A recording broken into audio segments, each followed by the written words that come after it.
নমস্কার বন্ধুরা, সঙ্গীতাস ব্লগে আপনাদের সবাইকে স্বাগত। আমি আজ দেখাচ্ছি আমাদের বাড়িতে নারায়ণ পুজো হচ্ছে। ওই নারায়ণ পুজোর কিছুটা মুহূর্ত দেখুন। এখানে ব্রাহ্মণ পুজো করছে। আমি পুরো ভিডিওটা দিতে পারিনি, কারণ তখন পুজোর সব ফল কাটাকাটি করছিলাম, তাই আর ভিডিওটা করতে পারিনি পুরোটাই। জানেন তো, বাড়িতে একটা পুজো হলে কত কাজ থাকে, তাই বাকি কাজগুলো করছিলাম আর পুরো ভিডিওটা আমি দিতে পারিনি। তাই যখন পুজোটা স্টার্ট করেছি তখনই একটু ভিডিও দিয়েছি।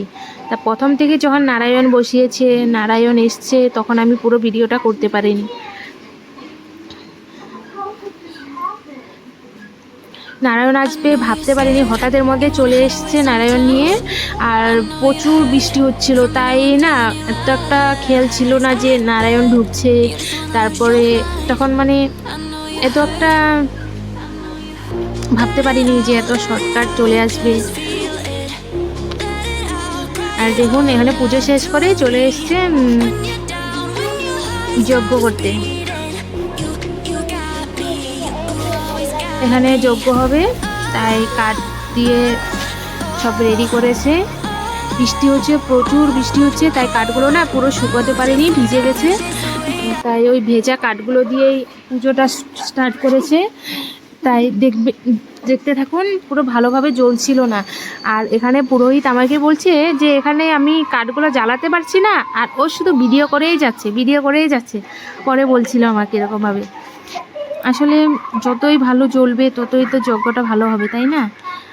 ভালোভাবে কাঠগুলো জ্বলেনি, ভেজা ভেজা ছিল। এখানে প্রচুর ঘি ঢালা হচ্ছে, কিন্তু তবুও জ্বলছে না। কর্পূর দিয়েছে অনেকগুলো, তবুও জ্বলেনি। ওই তো যা একটু জ্বলেছে, এটা দিয়েই পুজো হয়েছে। আপনারা সবাই দেখতে থাকুন কিভাবে পুজোটা হচ্ছে।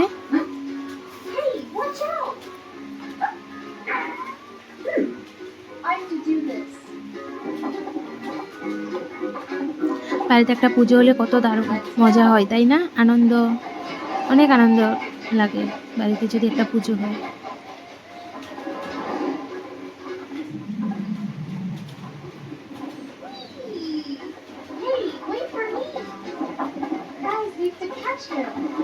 দেখুন, এই যে দুব্বাগুলো আছে না, এগুলো আমি বেঁধেছি। এই দুব্বগুলো না বাঁধতে অনেক কষ্ট। তিনটে করে নিয়ে তারপর এটাকে একটা গিট্টুর মতো দিতে হয়। তারপর একটা সাইজ থাকে, 6 ইঞ্চি করে সাইজ করতে হয়। অনেক কষ্ট হয়। এটা করতে করতে আমি আর পুরো ভিডিওটা করতে পারিনি, তাই যতটুকু পেরেছি আপনাদের দেখাচ্ছি।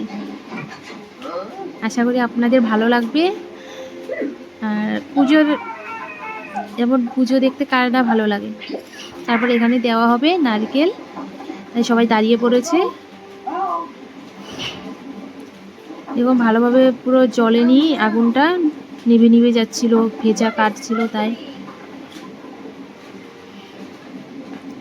আশা করি আপনাদের সবাই ভালো লাগবে।